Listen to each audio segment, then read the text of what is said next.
All right. Anewula. Na. Tibira. Kumbeni. Sokambewula. Sokamaliala. Aha. Yingbewula. Yingmalialafe. Tumabewula. Tumamalialafe.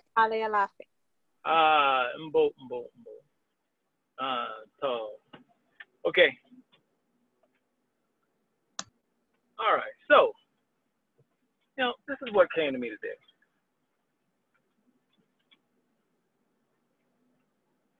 Is that we need to start practicing like being present. And what being present means is being very self-aware, among other things. But the main thing about being present, where I want to start, and I'm going to start with everybody, it's not just this class, every class, is just beginning the process of being self-aware.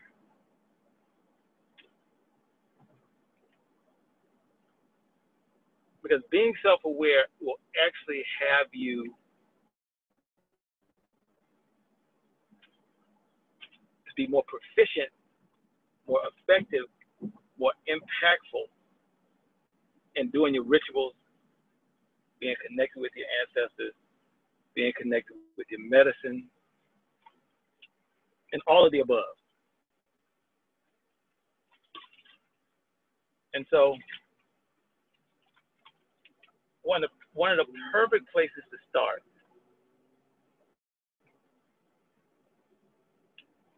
is the very moment that you get triggered. And triggered, what I mean by triggered is when an emotion occurs based upon a circumstance. It could be happiness, sadness, anger, joy, like a sense of like being blah or like being melancholy, any of those things that occur. And it's being present to or being aware of what triggered that for you.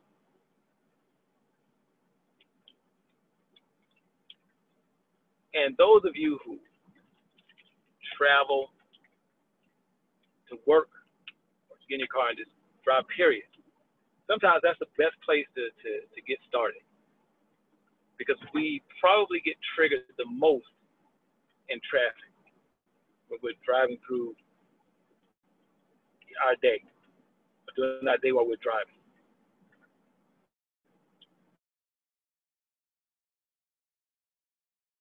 Or if there's something that occurs and you have a sense of impatience, you're like, okay, I'll be glad when they get to me. Where you're anxious about something.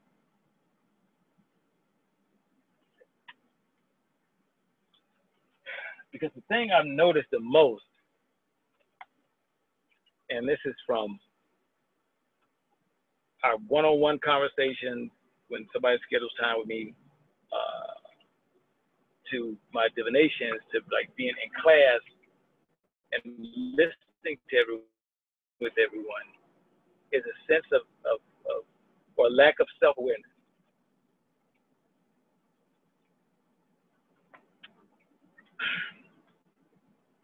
Now, before we go any further, is there anyone who is not clear about what I mean by self-awareness based upon what I've said?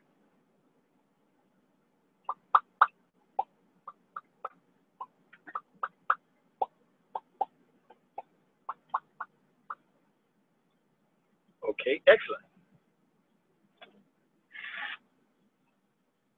So now, tomorrow, or today, I can start today, for the next 30 days.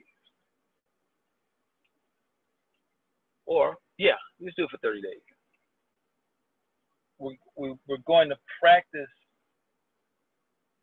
being self-aware. We're going to be in the inquiry of being self-aware. And what that looks like.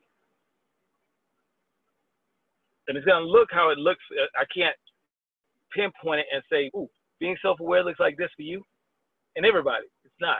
Being self-aware is going to look how it looks for everybody. And it may look the same, it may look different. Who knows? I don't really care. As long as you get to self-awareness. And, you know, people ask all the time,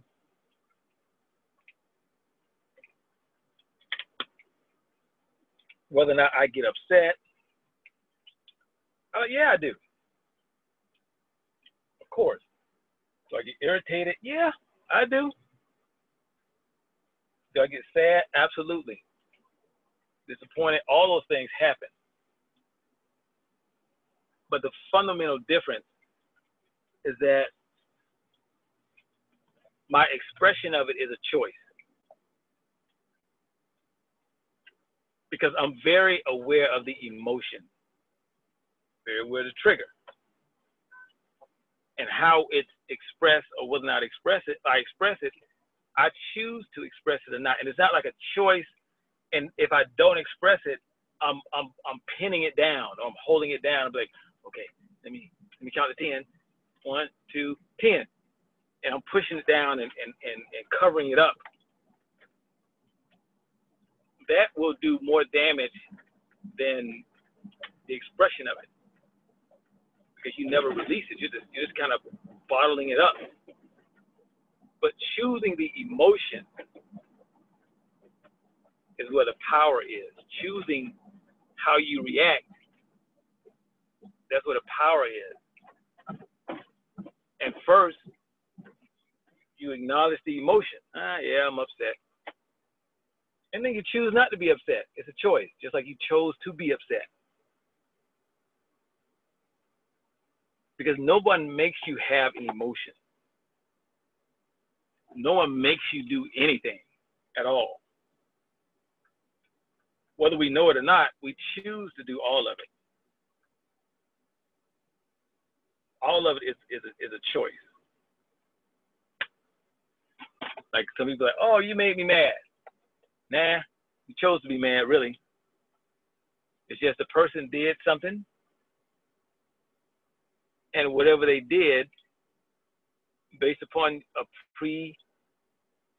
predefined set of emotions, based upon an action, that's the emotion that comes up. And you assigned an emotion to a circumstance or to an event or to an action. There's already a pre-prescribed emotion to it. And all you did was dial up that emotion, but it happened so fast, you think somebody did something to you, and they actually did not. They didn't do anything to you. Zero. Not a thing. You just got triggered based on your interpretation of something. So we're going to spend the next 30 days, and I may extend it beyond 30 days, but right now it's 30. Being in the inquiry, taking a look at your emotions, your triggers, and beginning the process of having mastery over all of that. And that will draw you so much closer to your medicine, to your ancestors, to ritual. Because really, when you do a ritual, this is how one way you can gauge your self-awareness. When you do a ritual, you should pretty much know how long it's going to take for that ritual to be fulfilled. Or at some point, take a look. If you're not interested in knowing how long it's going to take, at some point going back in, taking a look and seeing how long is this going to take? And it may not say 30 days, but you can get a gauge of what it's going to take. Oh, this going to take some time. You'll know it. Or actually, this is going to be quick.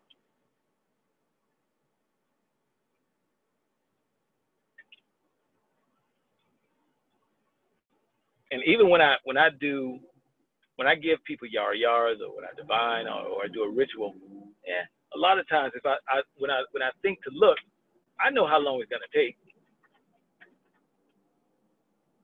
But I intentionally don't say anything.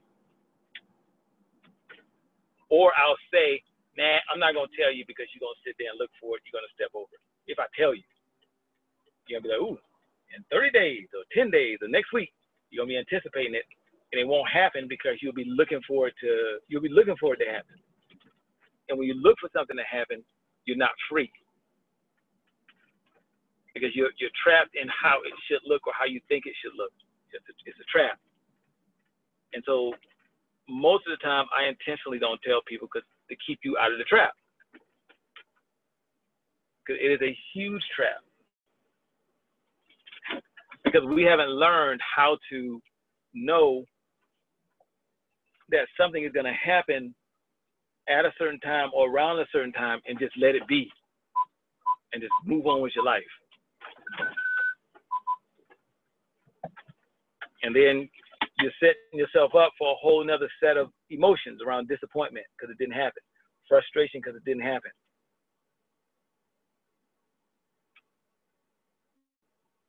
So really, when you go to your shrine and you do rituals, as you're doing the ritual, your ancestors should be talking to you while you're doing the ritual, giving you information about the ritual. In the same thing they do to me. You should be doing it to you. But you're not getting that. If you're not getting that because you're not being self-aware, you're not being present. That's all. You're actually existing in the state of traditional prayer. You know how we are taught to pray growing up, and then if it happens, it happens. It's the Lord's will, blah, blah, all of that. And that doesn't teach you to be present in the least. So when we go to our ancestors, we actually go to them with that same way of being. That's how we go to them. But we don't understand that that's how we're going to them because we're used to going and doing prayers that way. Instead of going and doing your prayers and listening for an outcome.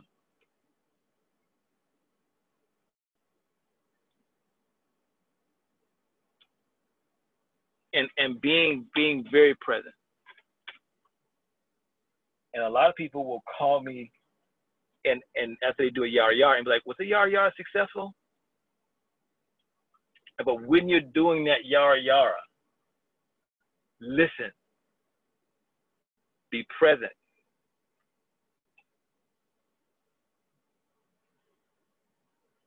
Because when I do a yara and go to an anthill or ant nest, when I'm pouring that thing out, I'm listening, and I can hear them saying, "Oh, this is going to take a long time." I hear it as clear as day. Or this is going to happen quick. And being self-aware has you in a space where you will know that something favorable or something unfavorable is on the horizon and know how far away it is and know what to do. And one of the other things that had me think about this is, say about 2 months ago or so, I was sitting at my shrine and then something said, there is going to be an oncoming financial or cash flow issue. That's how it occurred. And I didn't let that slide as though there was nothing that could be done.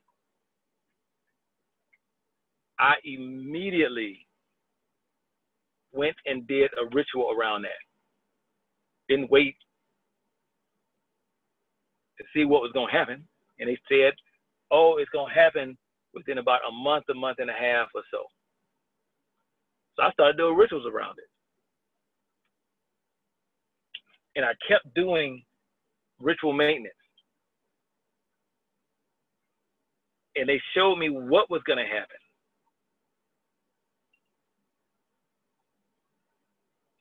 And what I saw, it actually happened. Matter of fact, it's happening. However, because I saw it and I took preventative action, I saw it and they said, this is going to happen. The impact of the cash flow issue has no impact. I hope what I just said made sense. It happened. There's no impact at all. Zero.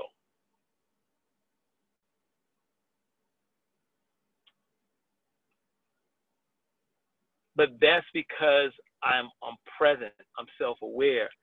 When I go to my shrine, I'm not going asking for nothing. I'm going just doing shrine maintenance. That's all I was sitting there doing, really. I was lighting my candles, milk, cola nut, white cola nut, blah, blah, blah, talking incense. And, as I was sitting there, stating whatever I was saying, and I was lighting the candles, I started getting this information. It was clear as day. Oh, this is actually about to happen. Oh, I was like, is that right? It's like, yeah, that's right. I said, I see. Well, let me go to work on that one. And I went to work on it. I just used my tools. And I used different spirits to address different aspects of it, not all of them to do the same thing. I said, okay, I want you to address this, you, this one, you, that one, you, the other one, blah, blah, blah.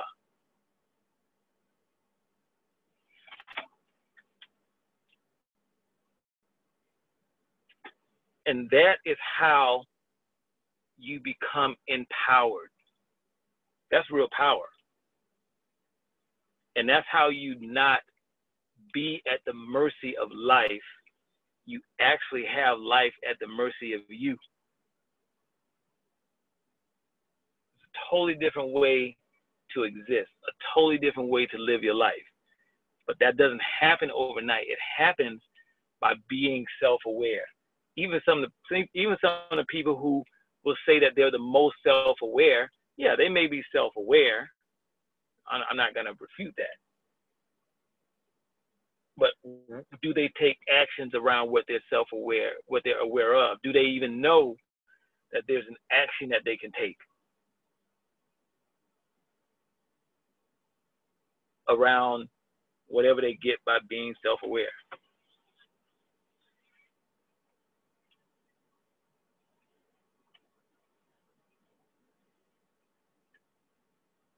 So that's what we're going to do. For the next 30 days, we're going to do exercises around being self-aware. And then I'll get into how that's going to look, because we're going to do a ritual around that one. Secondly,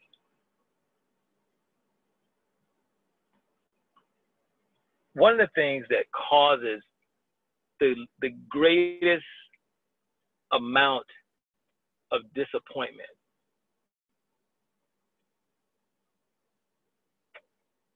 is having an expectation that goes unfulfilled. That's the greatest level of disappointment. It's an expectation that goes unfulfilled. So, and especially after you do a ritual, So I'll give you an example. And by the way, you can actually disrupt your rituals. I just want you to know that. I don't know if I ever told anybody that. You can disrupt them by being impatient, by having expectations. Oh yeah. And instead of being in a state of knowing, you're in a state of expectation. And the true nature, I mean the root and the nature of an expectation is for it to go unfulfilled. That's the nature of it. And when it is unfulfilled, all you're left with is a bag of emotions. Which in that bag, this disappointment, this anger, this upset, this sadness, this hurt feelings, blah, blah, blah, the gamut. And that's all you're left with is a bag of emotions.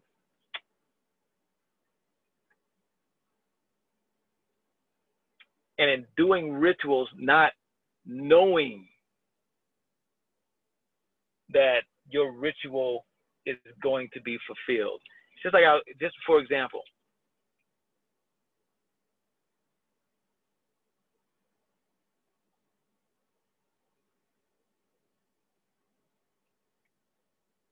what I was talking about that I saw around finances. Yeah, I saw it, and when it was happening, yeah, it was just happening. Like in the midst of the financial issue, I didn't panic. There was some concern that came up, but I was like, what am I concerned about? Hell. So I told myself, nothing to be concerned about. Even up to, this is not figuratively, this is literally, the 12th hour rolls around.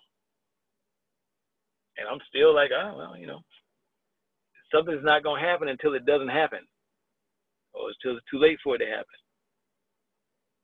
And I'm not sitting there anticipating or waiting. I'm just going about my life. And then in the 12th hour, all the financial stuff just resolved, like one after the other, like fireworks going off, boom, boom, boom, boom, boom, boom, boom. It just happened. But you have to be in a space where I didn't go back and question the ritual. I didn't go back and question my ancestors. I didn't go back and question the spirit. I didn't go back and be like, did it work? Did it not work? Nah. I knew that it was going to work. And if it wouldn't have worked, guess what? It just wouldn't have worked. But I wasn't looking for it to unfold a certain way.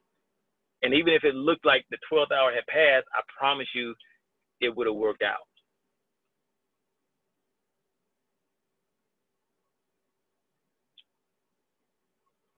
So I'll give you an example. There was somebody was one of the students had been applying for jobs, just literally just happened. Something else that had me come to the conclusion that we need to have this conversation.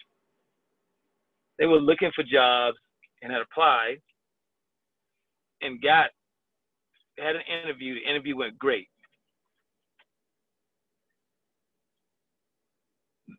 The interviewer called and said, we want to give you an offer. I said, oh, great. So there were some conditions that the student had. Express those conditions, because you always express the conditions on the front end. Don't wait till you get in there, but hey, by the way, blah blah blah. So you always want to be upfront. Express the conditions. So the interviewer was like, oh, okay, let me go and talk that over with whomever, the other hiring managers.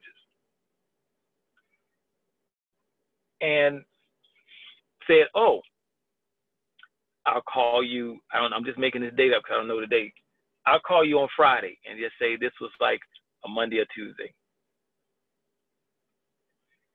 did not get a return call on Friday. Now, this person's already done rituals around this job, and everything is working. The interview was great. How she wanted the interview to go, blah, blah. It was easy. You know, go sit on the people who interviewing. Everything I say, let it be favorable, blah, blah, blah. Y'all know. Those of y'all I've talked to about jobs, you know the talk track I give you. Anything that's unfavorable, have it to fall on deaf ears, blah, blah, blah. All of that stuff. Everything is working like a well-oiled machine. But there's an expectation which was derailing the train. Instead of being with what her people said and the results that they're showing her, she chose to be with the interviewer.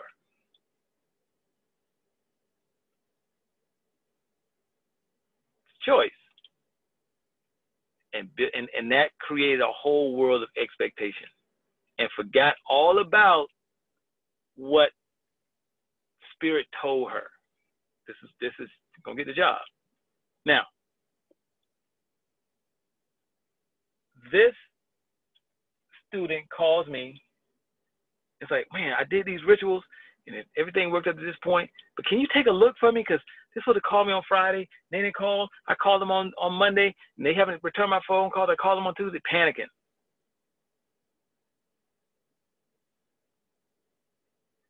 No sense in panicking. Don't make sense to do that. And that's when you slip into the space of expectation. That's when you slip into the space of hope. You slip into the space of belief instead of being in the space of knowing. It's a difference.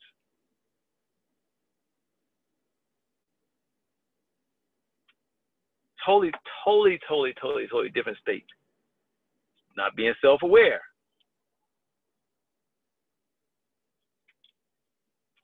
And so we have a conversation about it, and I said, okay, now this is what we need to do. I took a look. I'm like, yeah, you still don't get a job, blah, blah, blah. All of that stuff.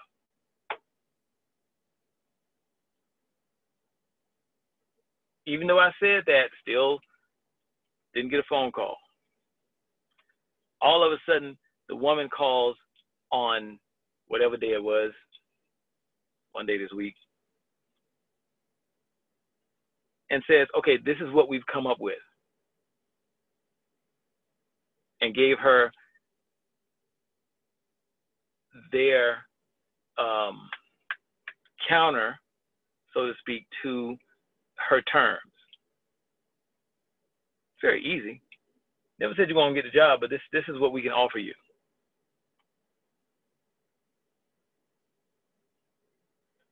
And I'm sure that when that woman called, that was the biggest sigh of relief. But leading up to that point, there was anxiety, maybe some frustration, uncertainty, all of it, living in this whole world of emotions.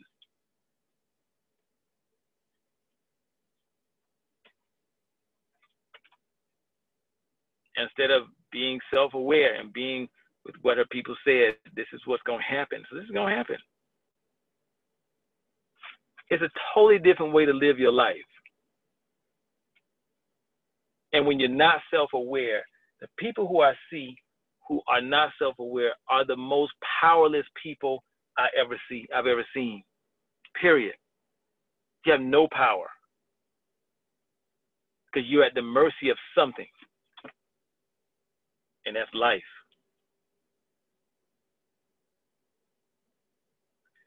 Instead of you being with life how it is and how it isn't, that's being self-aware.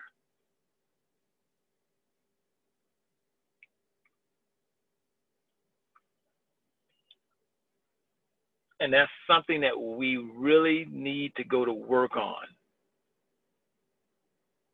if we are going to be powerful. if we are going to have the lives that we say we want. Not like in a pie in the sky kind of thing, not like in a fantasy. I'm talking about real life.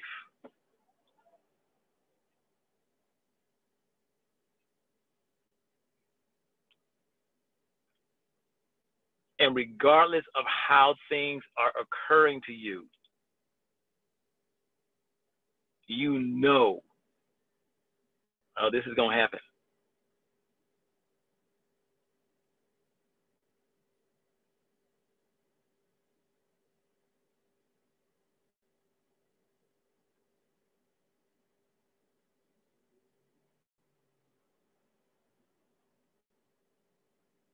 There's no panicking. Chaos can be all around you.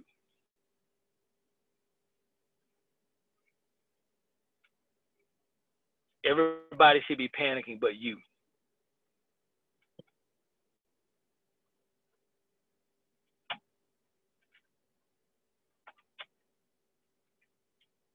Because you should be in a space of knowing. You should be self-aware. Your people should have already told you. You should already know what the outcome is going to be for you within the midst of chaos. If they say, you probably need to run with these people, you need to run. If they say, nah, don't run with them, just go perpendicular to the direction everybody else is going, and you'll be fine. You should get all of those messages, and you should just, walk in whatever other direction.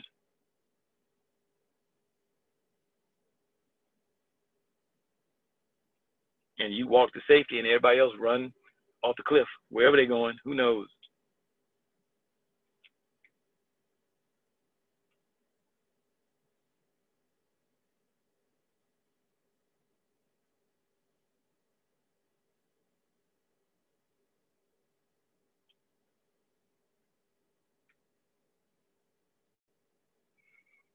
But that's something that you have to practice. So we're gonna practice all that for a minimum of 30 days. That's what we're gonna do. So, well, let me stop right there. Anybody have any questions about any of that?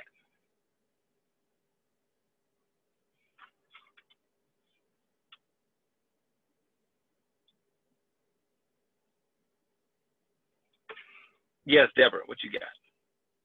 Hi, Chief. Hi, everyone. Yes. You had mentioned that when you knew your financial situation was going the way it was going, you started doing rituals and things like that. That brought me back to before we were preparing to, go and make our shrines. And I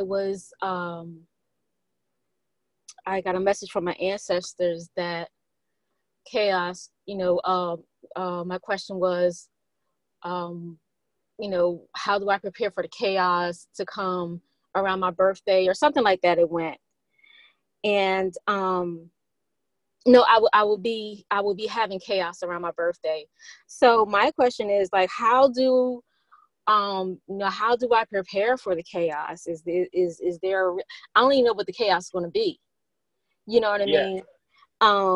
Is there a ritual that I can do, even though I don't know what the chaos is going to be? I mean, is there a ritual to prepare for it, to prevent it, or ask for strength to deal with it? Like, how does that work out?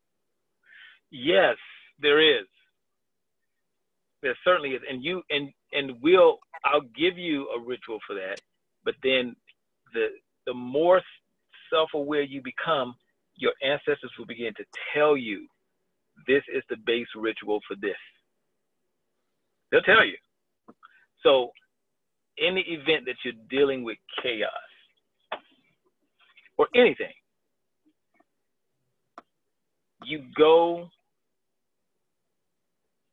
to your ancestors. And if you can't think of nothing else to do, get you a white candle and a red candle and some incense. Okay. those are the base items you'll need. White candle, red candle, 2 incense. Mm-hmm. But they'll start telling you, oh, you're gonna need cola nut, or you need some liquor, or you need, 4 incense, or you need some oil. They'll start telling you the additional items. But Okay. if you know nothing else, those are the base items to the ritual. And then you express to them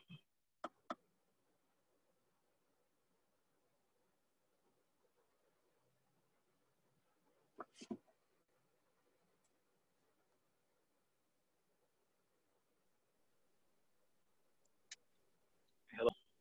Uh-oh. Hello? Yeah, I'm here. Yeah. So you express to them that you've heard their message.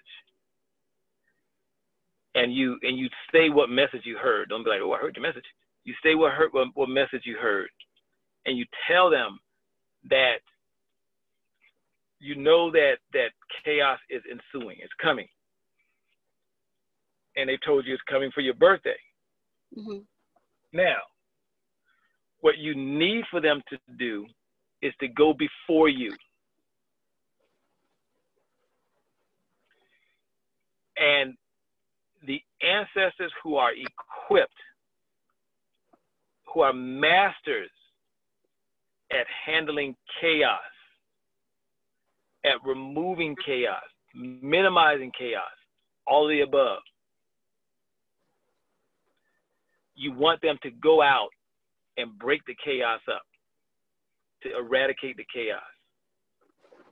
Or in the midst of the chaos, have it to have no impact on you. Because sometimes chaos needs to happen, because that chaos is not for you, it's for somebody else. That makes sense? Yes, it does. But you don't want it to impact you. So if the chaos has to happen, have the chaos, the impact of the chaos to be minimized on you and the people who the chaos has nothing to do with. You don't want it to impact anybody that is not supposed to be impacted by the chaos. That's basically what you're saying. Oh, okay. All okay. Right. Okay, thank you.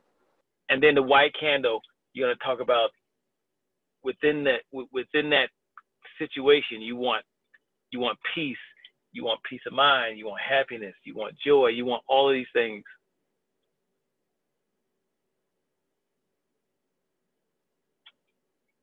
And you want the heart of the perpetrator of the chaos to be softened.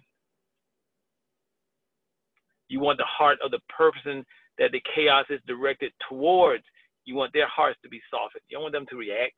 It's more chaos.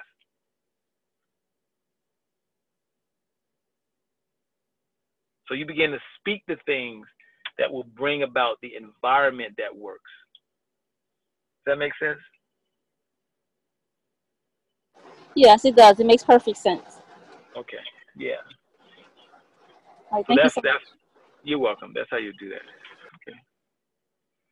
Cool in the game. Let me see. Reba, what you got? Or Kevin?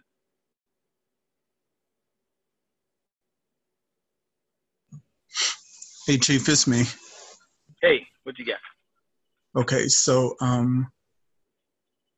regarding that, so say if you ask your ancestors for something, whether for yourself or on someone else's behalf. Yeah. Do you continue to ask for that same thing until you receive it, or until the other person has received it? Or yeah. Uh-huh. Okay. And we will get into ritual maintenance. That's an excellent question. And what you would do is you would perform ritual maintenance. And maybe, about once a week or so is good. You go to them and you light some white candles, incense, and be like, hey, about that thing I asked you about. You know that thing. You just tell them and say, look, I'm just tapping you on the shoulder to give you a friendly reminder, player. Ain't nothing moving on my side. So I'm just reminding you to do this, this, this, and this. And you give them an offering of, like, you know, white, red candle, blah, blah, blah, some incense. Just as a reminder. So yes, there's nothing wrong with going to them and reminding them. You know, like, I know y'all probably working on it or not, I don't know.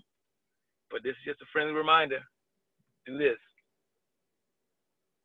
Yeah, I do it all the time when I'm doing rituals. But I do rituals for people. That's why I tell people to give me update me on what's happening, so that I can do what needs to be done on my side. That's very, very, very important.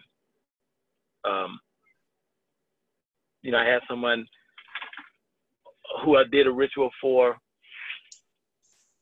and there were things happening, because things happen. It was a court case. There are things, especially with court cases, there are things that happen.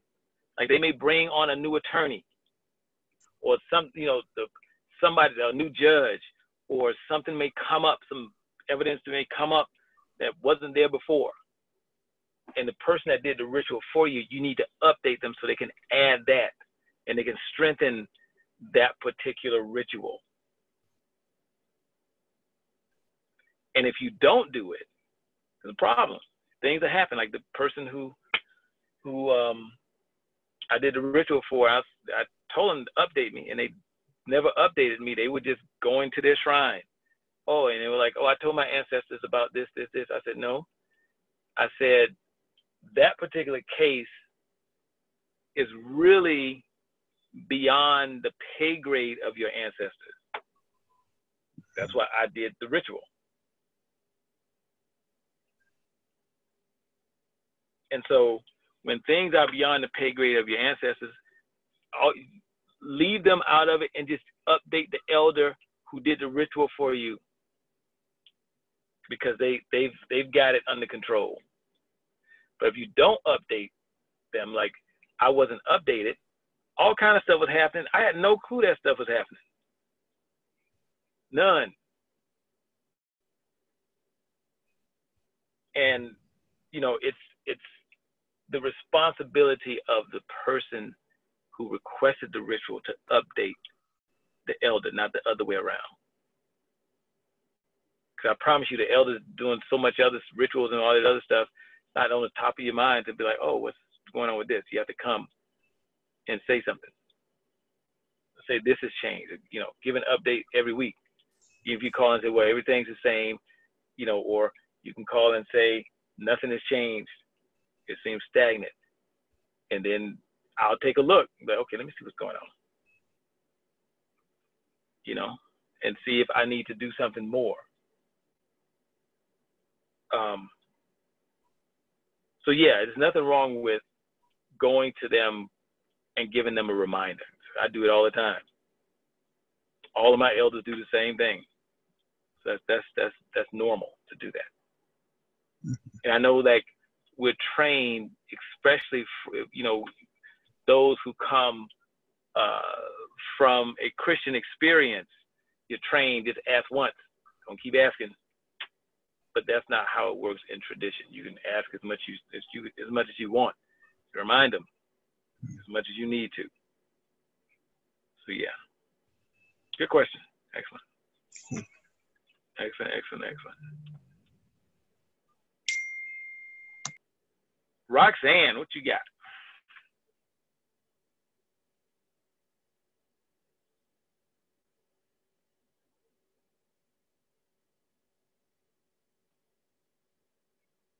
Oh. Roxanne. Yes. Hey, Roxanne. You hearing me? Yes. Okay. All right. So I'm here. You're talking about the ritual maintenance, and I'm thinking about the ones that you gave me for my son. Yes. You know, so to do the maintenance for the ones that I did. What I didn't update you with is that since I came home with the shrine, well, he was one that was taking care of it as well when I left to go to work. So he would ensure the candle remained lit, and he would, when the incense out, he would take care of it. And he's like, well, when it finished, he's like, Mommy, the candle, we have to give them candle. I said, no, we don't have to give them any candle and stuff like that, because I would give them candle, when I get up to say my daily prayer, but I'm like, you know what? He wants to give them. So when he gets up, he would say his prayers and he would give them the incense. I say, here, what's going to happen? You know what?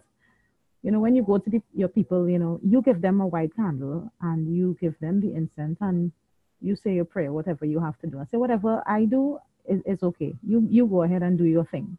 So yes, perfect.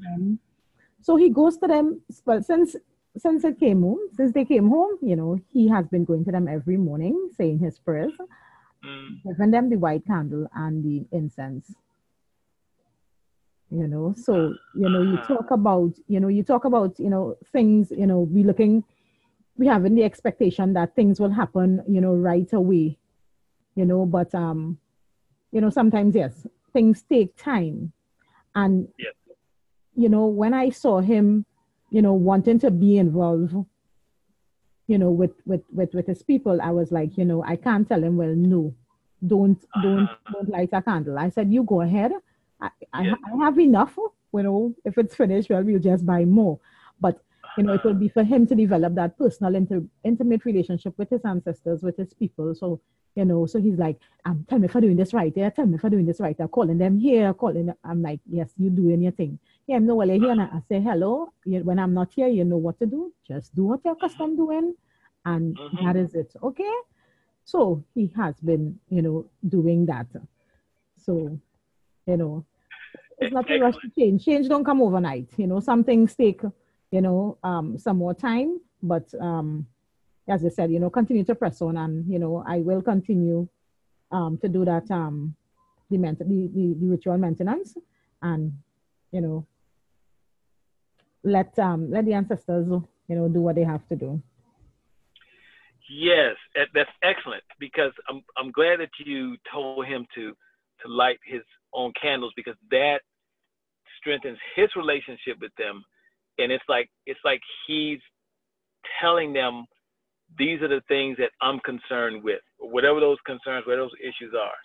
Now, I need for you to go and do X, Y, Z, and this is, take this white candle as food, take this red candle as food to go and fulfill upon whatever that is.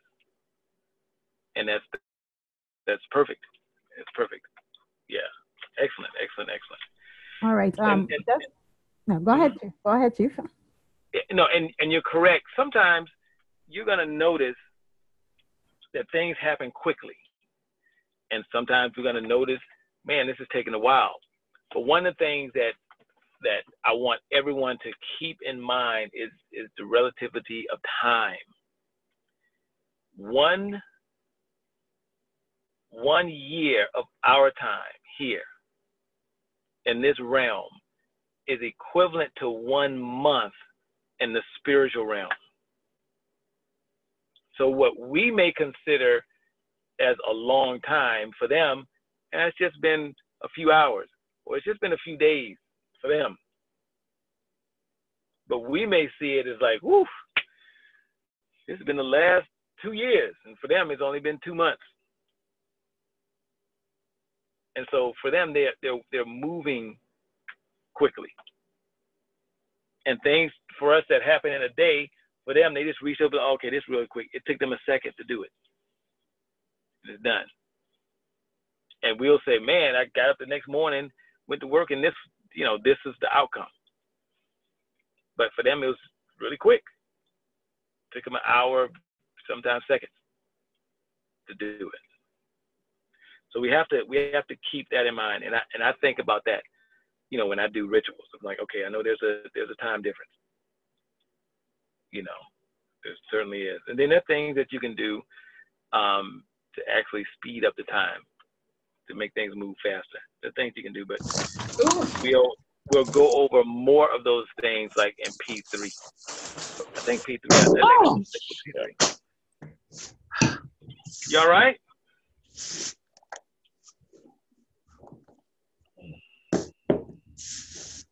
Hello? Somebody fell now? No. Oh, no. Dang, I didn't know my audio was on. I'm sorry. No, I just dropped something. Thanks for asking. Okay. All right. I thought somebody fell. I was about to say call Life Alert. Hope you got one of them.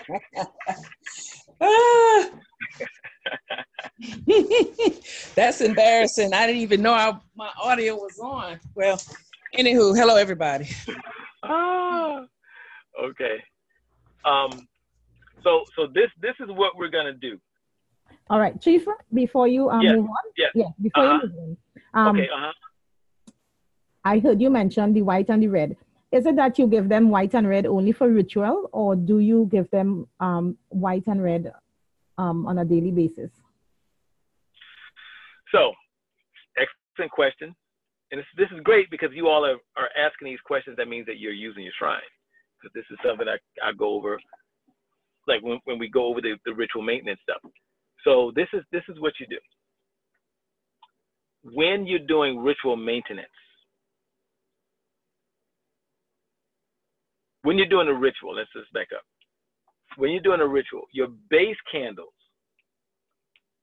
meaning your default candles, in 99% of cases, there's some instances where this is not true, but in 99% of the time, the base candles are red and white. That's going to be a standard. Then there are additional color candles based upon what you're dealing with. And generally, those candles will be revealed to you. Like you will hear, okay, use a purple candle, use a red candle. That's why when I give people rituals, there's nothing written down that says, oh, for this instance, use purple, for this instance, use green, whatever. I'm looking at the ritual and listening, and I'll hear them say yellow candle, purple candle. Those are the additional candles. So then you need 4 candles. And so you'll hear that. And so when you're doing a ritual initially, those are the candles that you're going to use, red and white candles initially. That's going to be your base candle. Okay. Now, when you go in and you do ritual maintenance, that's what you do. When you do your ritual maintenance, you can give them a red and white candle, but you have to listen, because they may say, man, I want all 3 of those initial candles, red, white, green.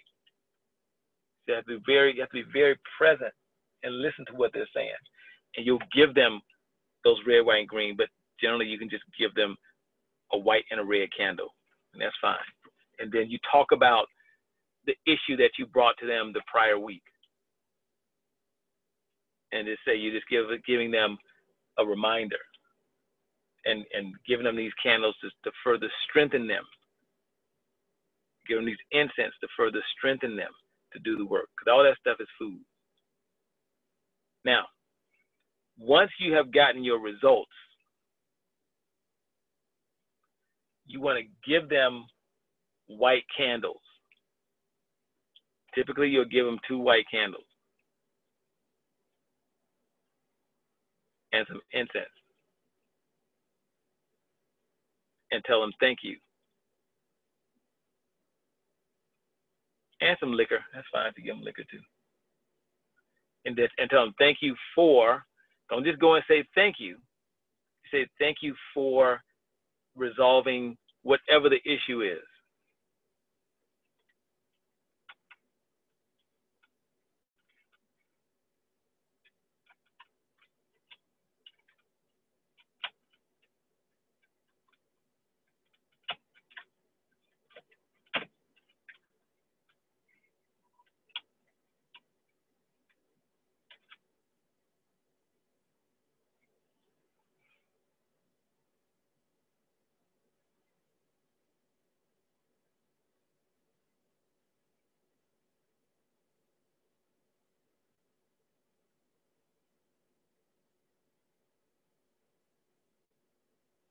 Okay. So that's how that will typically work.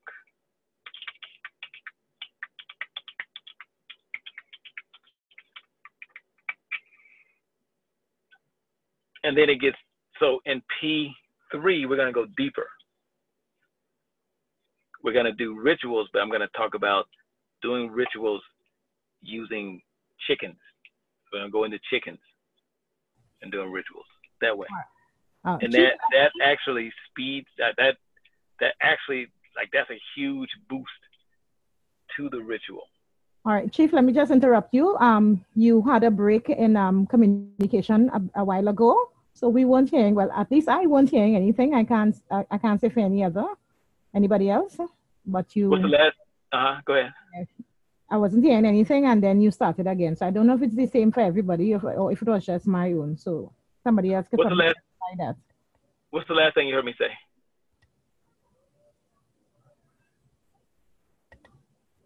When you were talking about giving them the saying thank you for the issue. Yes. Yeah. After that, nothing. And then yeah. Phone. Yeah, there was a break because I was getting some information about some stuff. Oh, okay. Yeah, that was a break. Yeah, that was intentional. All right. No problem. Okay, great. And when we get in P3, we'll talk more about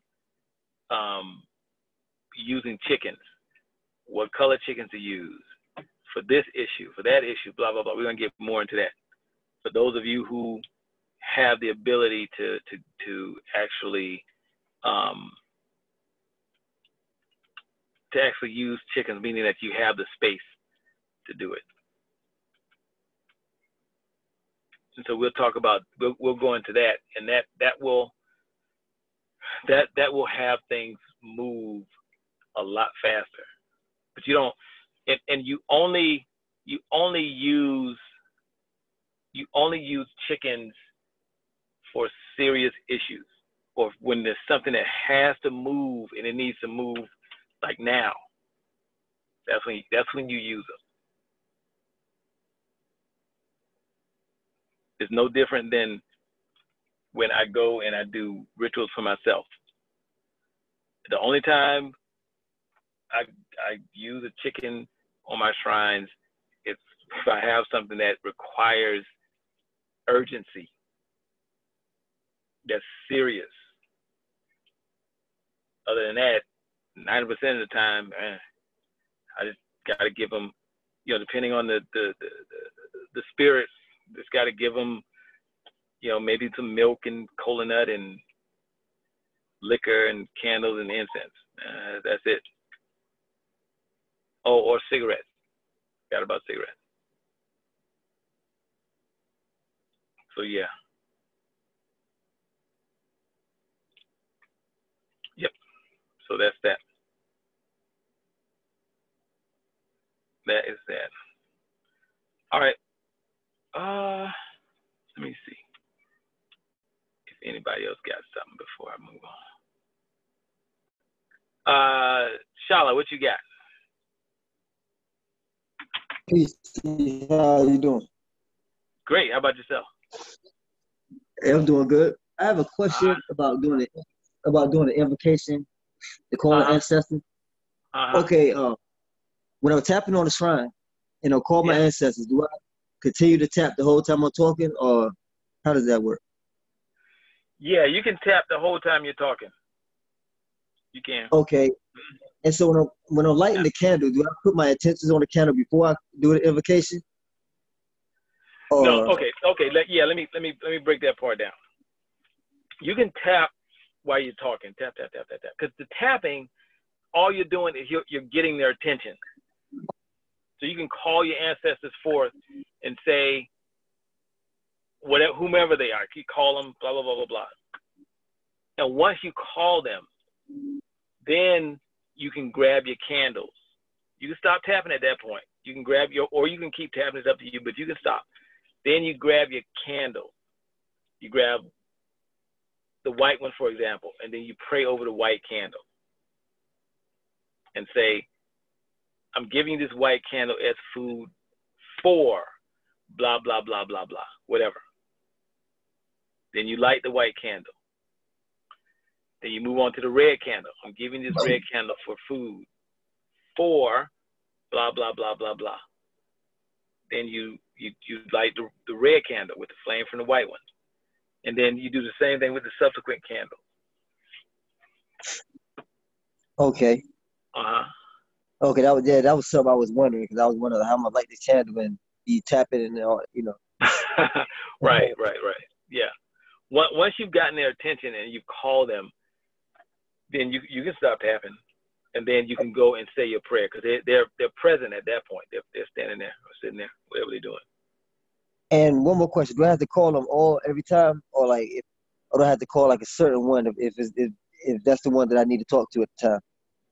Or if you go ahead, I'm sorry. Oh no, that was it pretty much. Technically, you can call the ones that you need to talk to. But I tell people to call all of them, because I just want to create habits of calling them. But yeah, you can just call the ones that you need. Okay. Yeah. All right, thanks, Chief. That cleared up a lot for me. I appreciate that. Okay, you're welcome. You're welcome. Okay.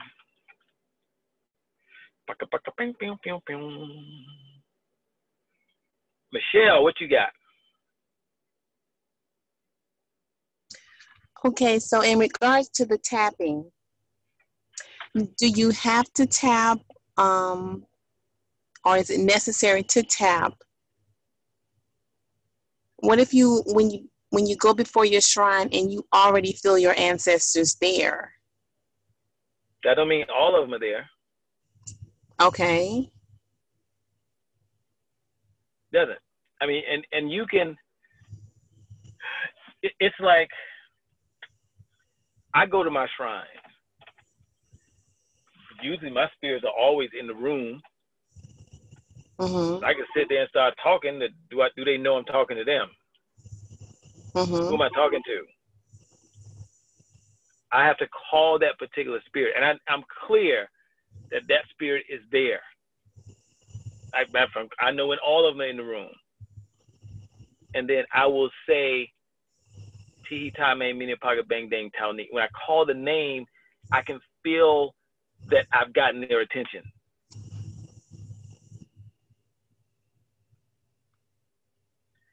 Okay. And then I will say what I need to say. Because it's just like you, it's just like you walking into a crowded room, or somebody walking into a crowded room. You in the room, bunch of other people in the room, and they have a message for you, and they just start talking.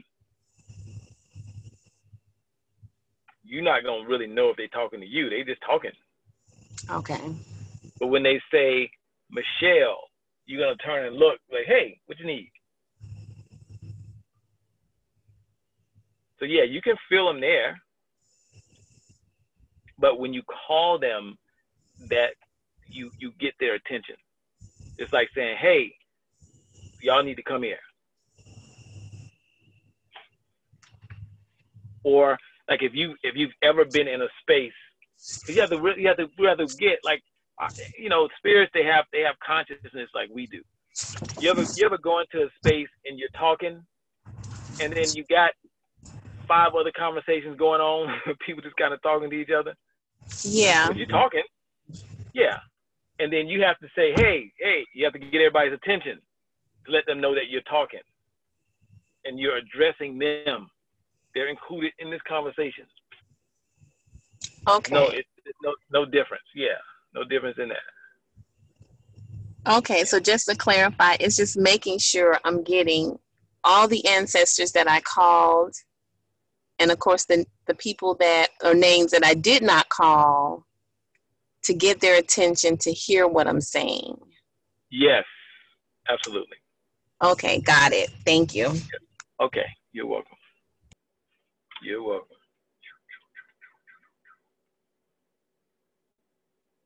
Excellent question, though. Excellent. Okay.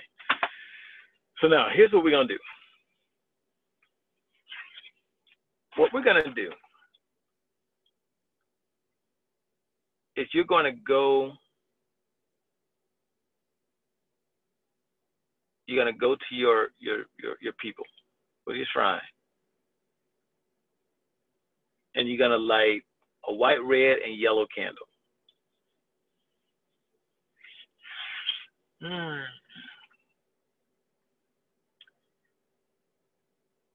And this ritual that you're going to do is going to be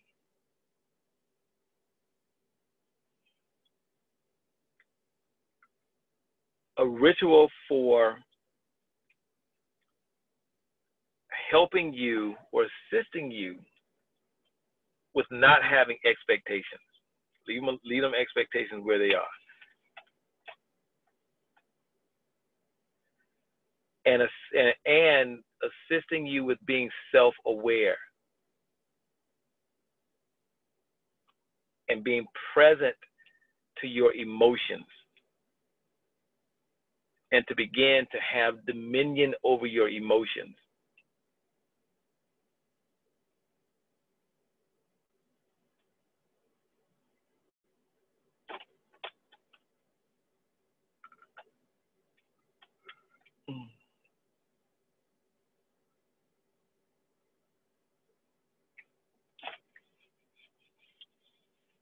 So you need white, red, yellow, 3 incense. I want you to use some 6 flowers oil. You don't have to use the whole bottle. You just some, just a little bit.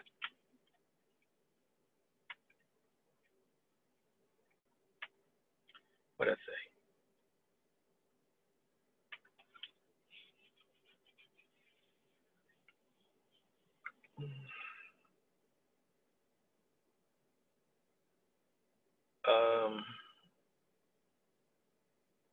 Let me see.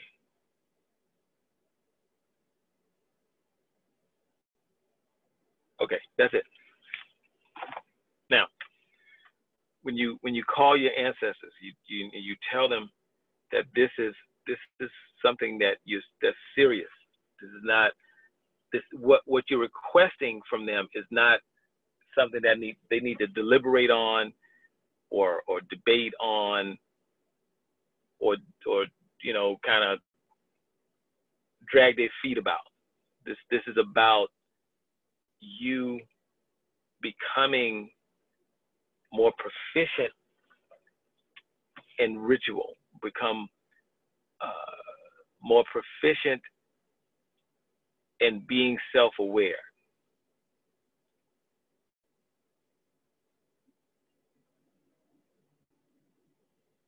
And to eliminate your expectations. So you be clear with them, like, this is serious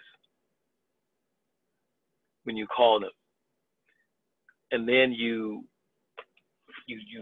start with the white candle. The white candle, you're going to talk about the ease and the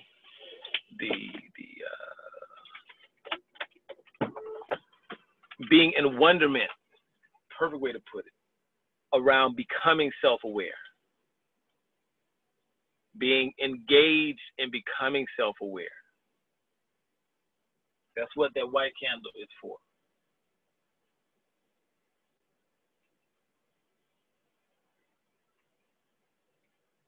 Then move to the red candle.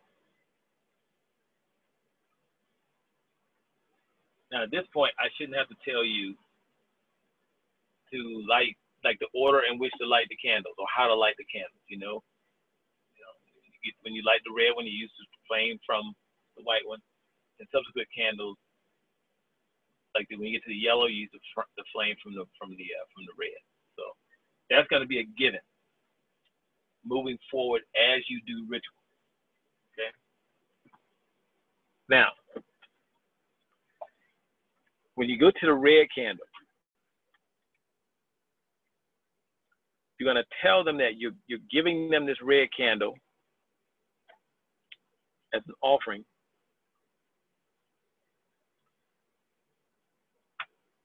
to strengthen them, to boost them, to ginger them,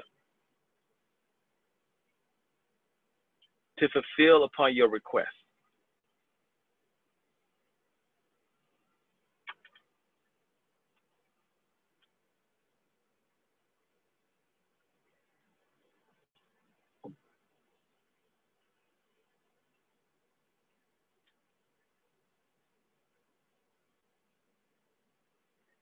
And to have you to be unstoppable.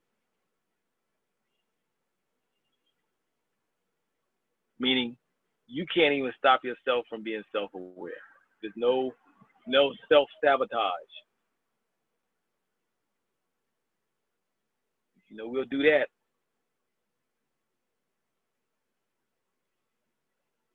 That's all part of being self-aware. Okay? Then you light your red candle. Then you go to your yellow candle.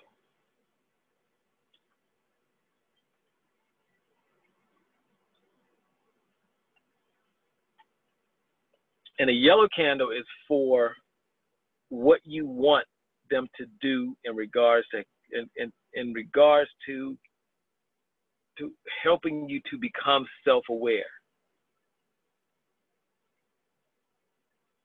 To let you know when you're not being self-aware. To like let you know, like, oh, you're in your emotions, like they can tell you that.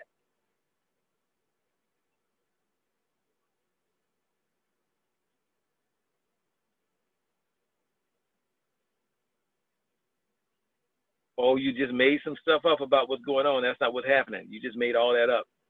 They can tell you, let you know that you're making stuff up. That's another way you know you're wrapped up in your emotions.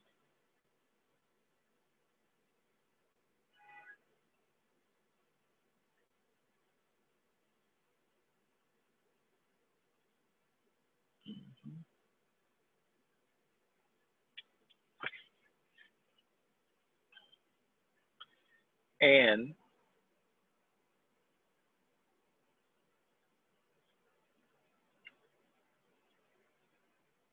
for them to give you self-awareness, talked about that one. And for them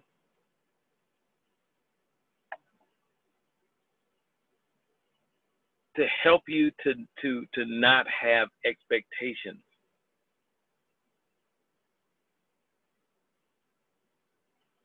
To not expect anything, but just to be in life how it is, and to know that you're going to get the results that you need.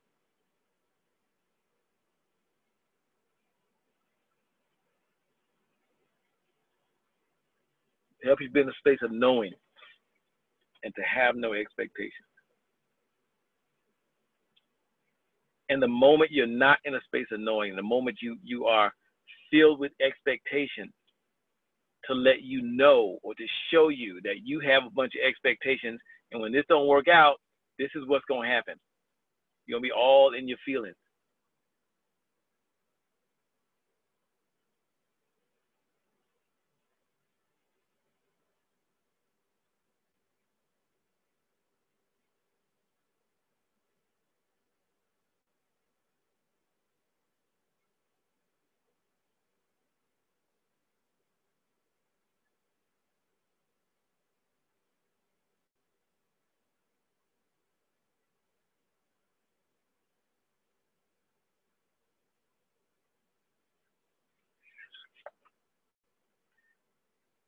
Then you light the yellow candle.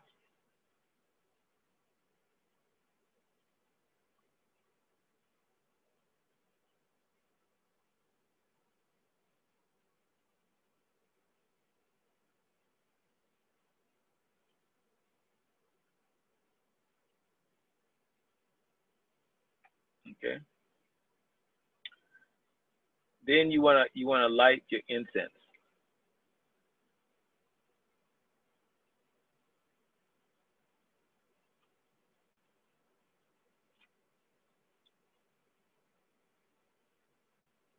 You can say like, like you're giving them this incense, giving them these incense to sweeten the road to your enlightenment, or sweeten the road to your self-awareness. You want that journey to be sweet, because you're gonna get frustrated. Trust me. And that when you fall, that you get back up. Or this, yeah. However you get back up.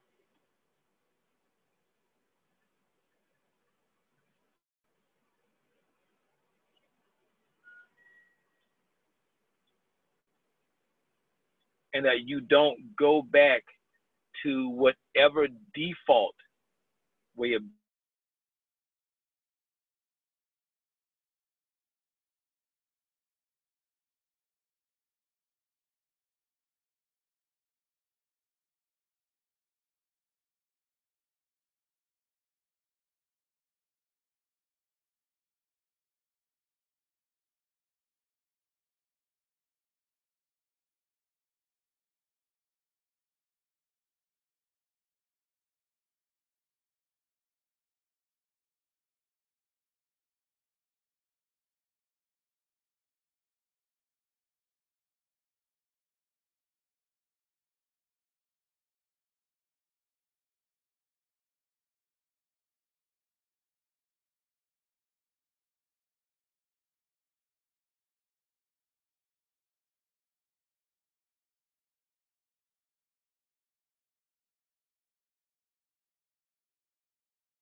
Pseudo, is Chief trying to get back in, or does he realize his call dropped? Do you know? I don't know. I was just going to reach out to him. He usually comes back on. Okay. So.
All right.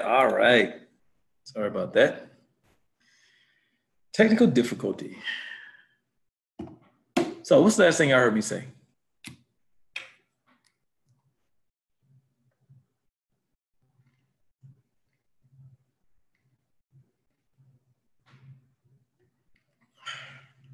Hello? When lighting the incense, you talked about having us not return to our default way of being. Yes. And talk about not returning to your default way of being, meaning there's habits that we have about being self-aware. There are habits that we've developed around I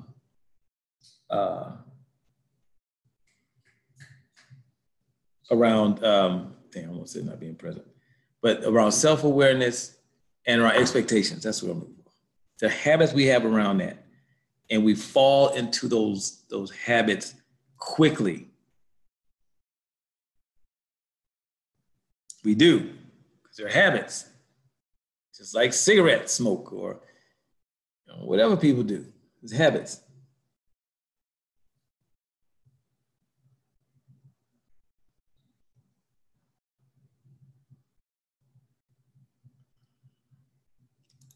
Okay.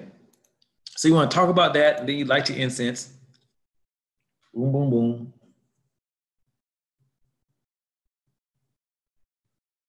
And then you give, and then you tell them that you are giving them, if I don't even always have the words for oil.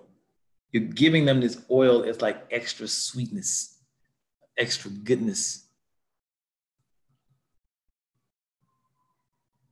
For them to fulfill upon all that you requested of them. You pour some oil on it.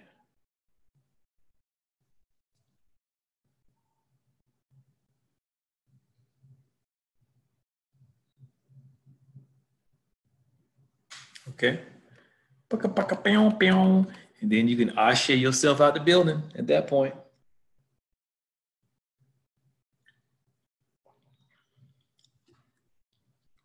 And then 6 flowers oil. And then you can, the oil is 6 flowers. And then you can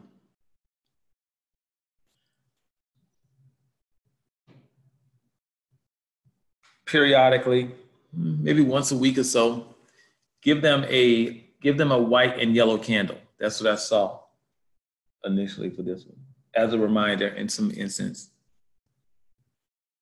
2 incense is fine.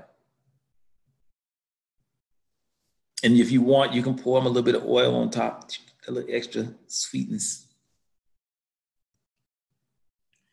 And then,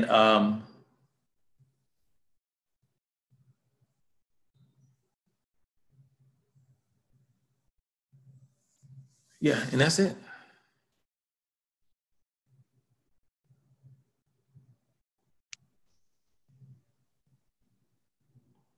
That is it. Now, Reva. Yeah, give me 1 second. Okay. Let me get, because Reva has had her hand up for a minute. So let me get her, then I'll come to you, then I'll get Deborah. Okay. Reva, what you got? Or Kevin, whichever one. It's me. So for Kevin and I, do we still need to use separate candles? Or for this week, can we use a combination and do it together? Separate, baby. Okay. Because one is for him, the other one is for you. So you want to just do them separate. Okay. And the oil, we are putting it on the shrine, right? Yeah, on the top, you pour a little bit on the top of the shrine. Oh, yep. And how many incense did you want? 3. Okay, 3. Okay. Okay, thank you. You're welcome. Habiba, what you got? Just a quick question. When using the oil, do we pour it on top or in or around the shrine? I mean, like on the dirt or something? I'm not really sure. if that matters or not. But you can put it on the seat. You can put it on the top, on the stone. Okay. Yeah. Okay. Okay. All right. Let me see. Deborah, what you got? Chief, is there any specific day or time that we should be doing this ritual for 30 days? Nope. If you know the prayer times, you can do it during one of your prayer times. Okay. And that's always, so you know, well, so I won't keep asking the same question. That's always when you always you can always use your prayer times. Always. Okay. Okay. Yes.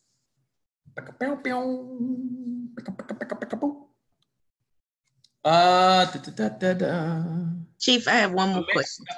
Oh, yes. I'm sorry. Go ahead. She can go. I'll wait. Okay. Amanda, what you got? Hey, Chief. When is it okay? I think you've said this before, but I just wanted to make sure. Is it okay to blow the candles out? Like if I leave the apartment and then come back and then relight them? Yeah, that's fine. Well, I only asked that for like maybe the subsequent rituals because I can stay here to let like the initial ritual blow out, but I know a couple times I've been hesitant to start because the candles tend to take like a couple of hours to go out.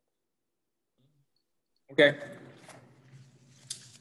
Yeah, you can do that. That's fine. Okay, and for the red and white candles for the subsequent rituals, can we use 7-day candles? No. You never ever you will.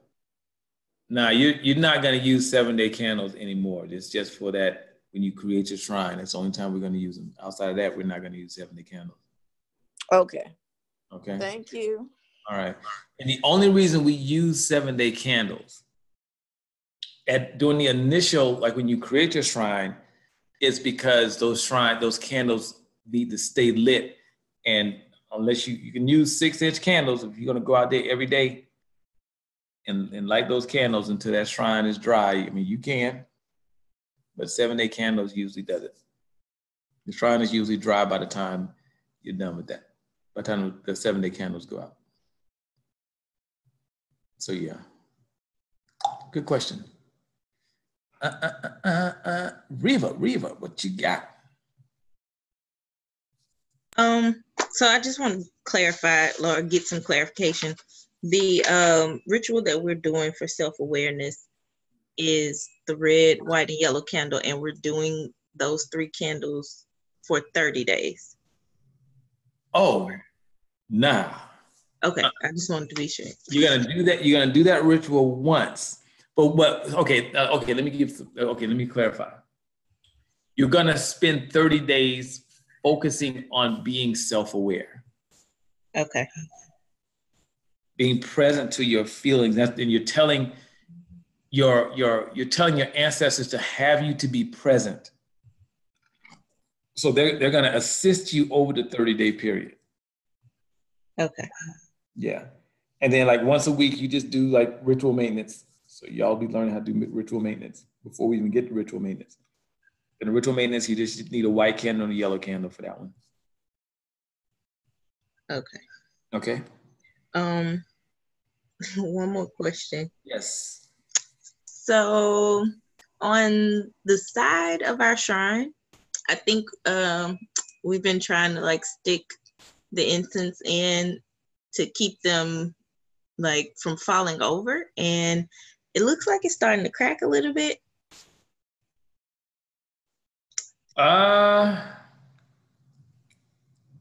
It's like just a small piece on the side. Send me a picture. Okay. All right, that's all I have. Okay. Cool in the game. Mm-hmm. Chief, I got another question. Somebody else have their hand raised? Yeah, let me get Roxanne and then I'll get you. Okay. Okay. Roxanne, what you got? Okay, thank you. So 2 questions. Yes. First, right, so you say when you are disposing of anything with respect to the rituals, you throw it out in nature, right? When we're disposing of what exactly? You can't, well, when you clean your candle wax and stuff like that now, once the candle has out. So I'm throwing that out, or the water that I use when I do my invocation.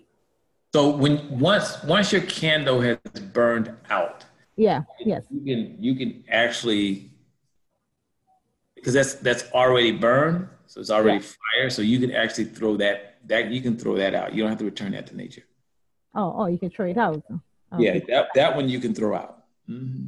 Okay, because I wanted to find out when she spoke about the 7-day candles, so the glass. So I wanted to know if it just throw it out. Oh, the glass, yeah. The glass from that, yeah, they can be recycled. Yeah, glass is fine. You can throw that out.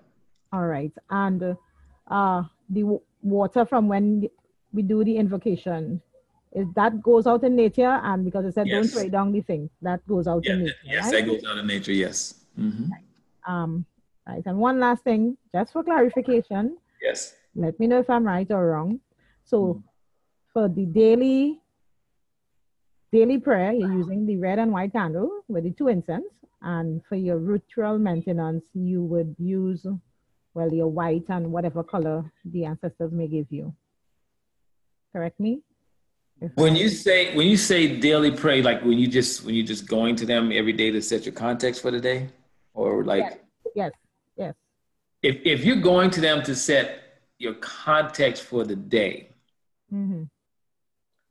And within that context, before you go, and within that context is like, okay, for protection, for guidance, direction, to remove whatever obstacle, traveling mercies, Oh yeah, red and white candle is fine. Like red and white is fine. Right. Okay. Thank you. Okay. You're welcome. Okay. Was that Amanda who had the question? Yes, that was me. Yes. Okay. I haven't actually really done any rituals at my shrine directly because I had started our assignment before I got my shrine in the mail. So I'm just trying to make sure that I'm doing it properly, because I was kind of unsure about like where I'm flicking the water, like when I on the shrine, my ancestors. So flick the water on the actual shrine. Yeah, flick it on the shrine. Yeah. Okay, and then for the incense, I'm sorry if I'm being repetitive. I couldn't really hear what Reva was saying about the incense, but I was trying to put the incense into the shrine, but I didn't want to damage it. So how does that work? Okay, so pull some of those incense sticks out. Okay. And put this, so that's why we left the sticks in there. One of the reasons is, you want to create these little holes so that you can stick your incense in those holes when you get new incense. Okay. And that's why I said I mentioned that when you stick the incense into the hole, I'm not sure if everybody heard when I said this, you want to wiggle it a little bit when it was wet to kind of make the hole larger, because that way that'll reduce the probability of cracking, because all incense sticks are different sizes. So you want to wiggle it and make the hole larger than the incense stick itself when you stick the incense in there initially in the hole. And that way you have a nice size hole. Okay, got you. And where do we put the candles? You just sit them in front.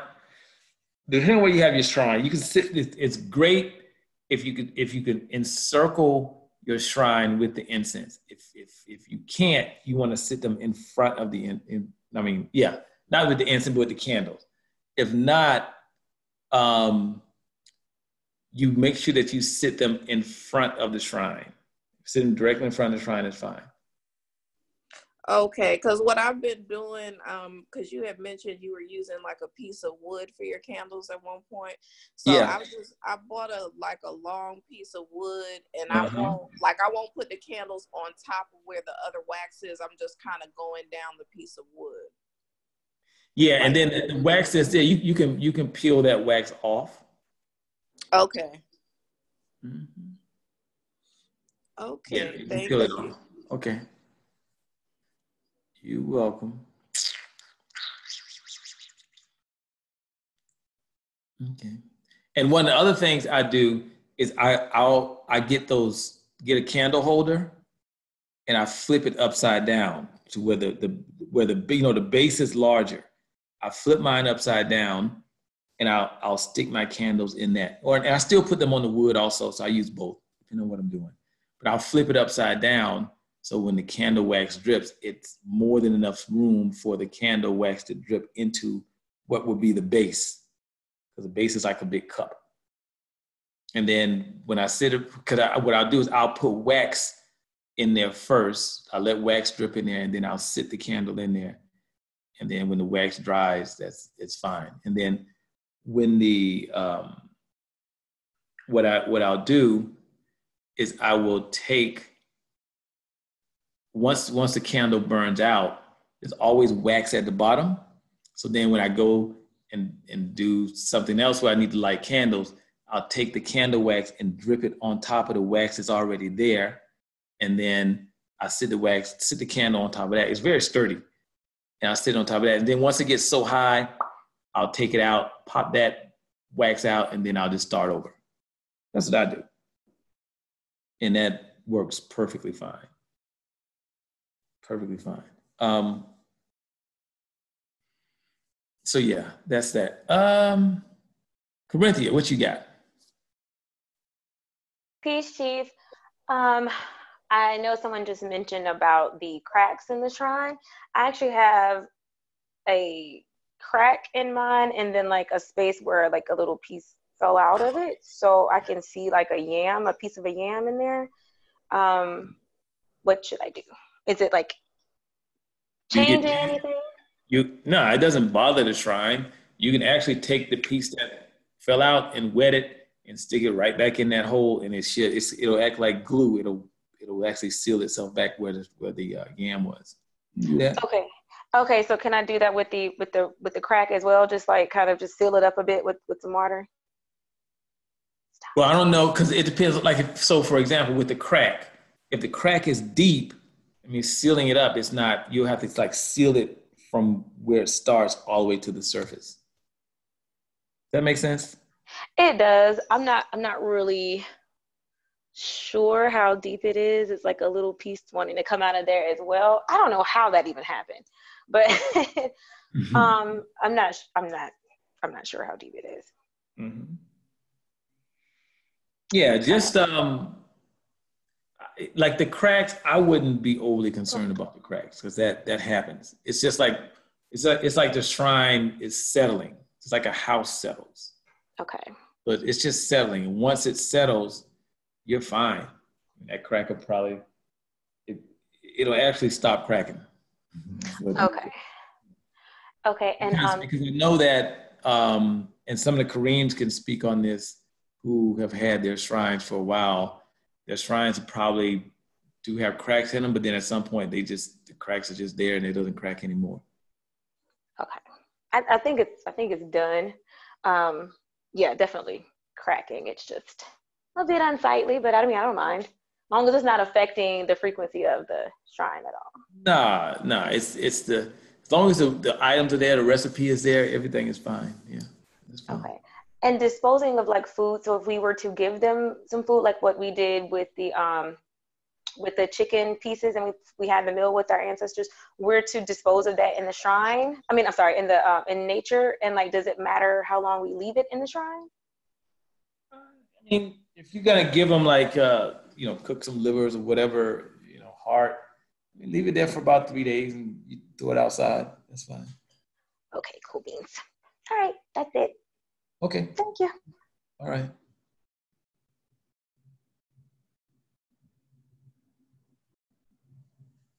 Cool.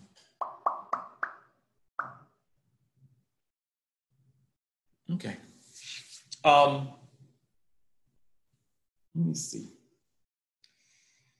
Cool. So yeah, I know we didn't like have quote official class, but I was just led to talk to you all about that because I got that, like, that's a huge missing for a lot of people is self-awareness that brings about patience. Like that's just a huge missing. And not having expectations. Not having those expectations will give you your life. I promise you. I promise you it will. Woof. That's probably, not probably, it is one of the greatest gifts I ever gave myself. Is to not have expectations at all. That's why when we created the shrines and it was raining, that's why I was able to sit out there in the rain. I had no expectations of nothing. Period. Zero. And that's the thing that allows me to sit there and create shrines from whatever time we get started in the morning. Because really, the ritual starts for me when I get up, because I start doing rituals and going, before we even get to the where are we going? To the farm to get the chickens. It starts for me early in the morning. And because I have zero expectations, it allows me to just go through the whole day into the night and really into the morning, because it's, 2, 3, what time we got done? Almost 3 o'clock. And no expectations, none. That's why I get up, I crack jokes, I dance around, I jump around. I have nothing going on with nothing. Zero.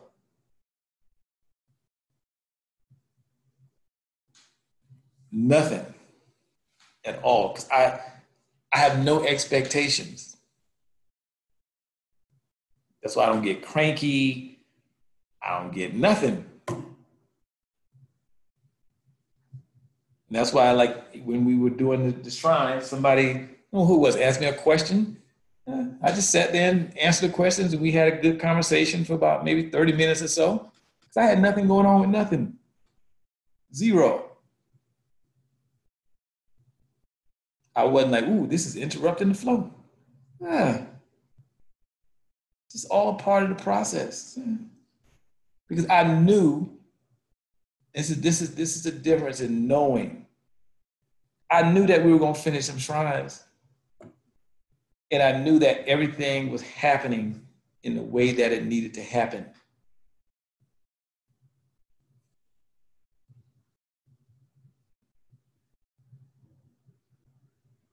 Oh, Roxanne, you can do that any day. It doesn't matter.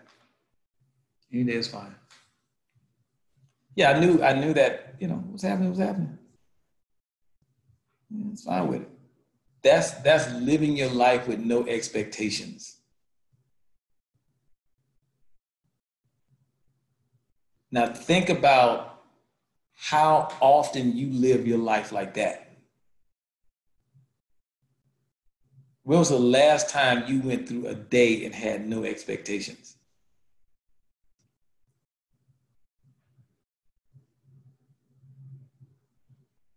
When's the last time that happened?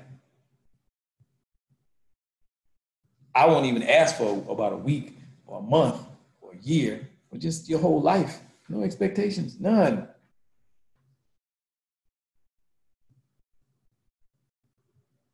Because when you have a plan, it doesn't mean you don't map out your day. You have the mercy of life. Yeah, my day, when I do a shrine, yeah, I know my day is mapped out. I say, okay, I'm gonna get up in the morning, go to my people, do my little rituals, go to the farm, come back home, do some more little rituals, go out there and start creating shrines. That's my plan. I have no expectations. That's just a plan.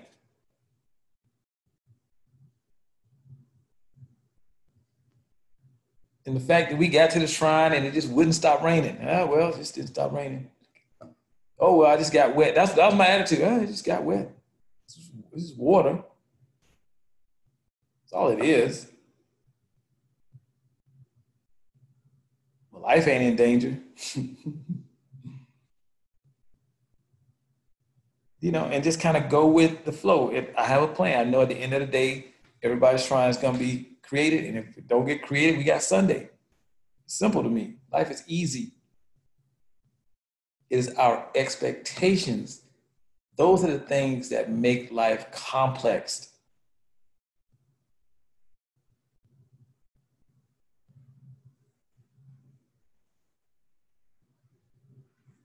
I promise you.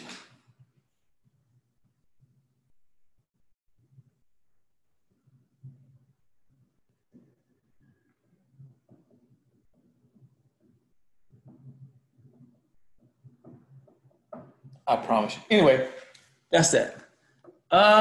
Belinda, what you got? Good evening, everybody. Chief, just speaking on expectations, I remember in P1, me telling you about my father had brought some land and my stepmother kept it from us and all. Well, about 2 weeks before my sister passed, my stepmom, she died.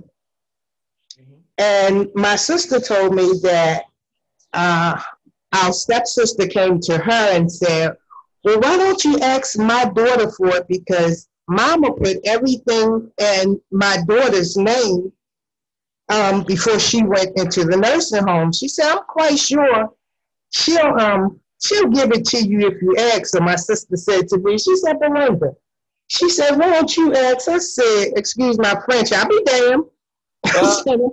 I'm not asking for something that, was supposedly be mine in the first place. No, I told her no, I couldn't bring myself to ask. So my sister asked at my stepmom's funeral, I believe she did, but anyway, nothing came of it. So when my stepsister, the one whose daughter has this land, went to visit my sister while she was in her state before she passed, she said my sister, when she was talking to her, my sister kept shaking her leg, just shaking her leg profusely. And she said she went home and got on her lawnmower, cut her grass. She said, but she couldn't shake this feeling that we call my sister Black Girl. Said Black Girl was trying to tell me something. She said, I bet you was about that land, Belinda. I said, well, I don't know. It could be because, she really wanted it. So my sister said to me, she said, well, Belinda, I'm not going to promise you anything. I'm not going to promise you what Chiffon's going to do, her daughter. She said, but I'm going to tell you what I'm going to do. She said, because I knew it was wrong and Mom was gone and the rest of my sisters, they want to be greedy. She said, I'm going to give you one of my acres. I can promise you that. I'm like, okay, well, that's fine. But, I wasn't expecting anything. I had asked, my, before I even got my shrine, I talked to my dad and said, well, Miss Cora's gone and we need you to make this situation right, help rectify the situation. That was it. Mm-hmm. And, she said to me last week, actually, you can stay here, you don't have to get a hotel. I mean, she was just like all over me. Mm. And I'm like, that's not right. It didn't feel right to me, but again, speaking on expectations, I wasn't expecting anything. She offered me. Now, I haven't gotten any papers yet. Right. But she did offer, and I just left it at that, well, if she do, fine, and if she don't, that's fine as well. Yep. So that was it. Just expectations that brought that to my attention. Yeah, and so everything came up around that land because you went to your father. You did that. Mm-hmm. He's working as hard as he can to have it all work out. Mm-hmm. And however he thinks is the best way to have it all work out. He laid on your stepsister's heart, this ain't right. Mm-hmm. Right. They need to be compensated because it was my land and blah, blah, blah, all of that. So she knows. And so what you can do is just go do a little ritual maintenance at your shrine. Mm-hmm. And just give them, offer your dad what your dad used to drink? That brown liquor. Give him that. I promise you, the moment I said give him, I saw liquor. I was like, oh, that's why I said, what he used to drink? Give him some liquor. Give him that liquor he liked. Give him a white candle. Let me see. Give me a second. Did I give you candles for him initially? No. Okay. Give him a white candle. As a matter of fact, just give him 2 white candles and some liquor and 2 incense. Okay. And let me tell you what happened at the cemetery last week. It blew my daughter's mind. And when you told me to do the donut holes and all, I went to my grandma's grave, laid down the yellow cloth, put the it was almost like they grabbed the container out my hand. I mean, it just like flipped over. I was like, wow. It was like, oh my God, they couldn't wait for it. So I had to sit it back upright, you know, and do the whole thing and walk away. But yeah, you were right. They really wanted that. Yeah. They really wanted it. It was almost like they snatched it right out of my hand. Yeah. Okay. Oh, that is funny. That is funny. Thanks, Chief. Okay, you're welcome. You're very welcome. So y'all, let me see. Homework. You know, y'all do this. This is your homework assignment this week. It's to do this ritual. That's your homework assignment. And then next week we'll talk about the actual assignment that we were supposed to go over today. We'll jump into that. And see, this is a prime example as to why I just kind of say, oh, we're having shrine class, and I don't say, oh, it is a 10-week class, because if I do that, then I will interfere with what you all are supposed to get out of the class, and it becomes cookie cutter. Because the Kareems will tell you every single class, whether it's P1, P2, none of them are the same. Not one is the same at all. And they'll call me sometime and be like, oh, why you didn't give us that ritual? I say, because I wasn't ready for that one. It's easy for me. But anyway, this is your homework assignment. And then next week we'll get back on track, or we'll continue, because we're actually on track now. We just continue and we'll talk about the things that were sent, the messages and all that stuff, whatever we did for homework. Okay? Who in the game? All right, y'all have a fantastic night and enjoy it. Have a good night. All right, good night. Good night, everyone. Good night, everyone.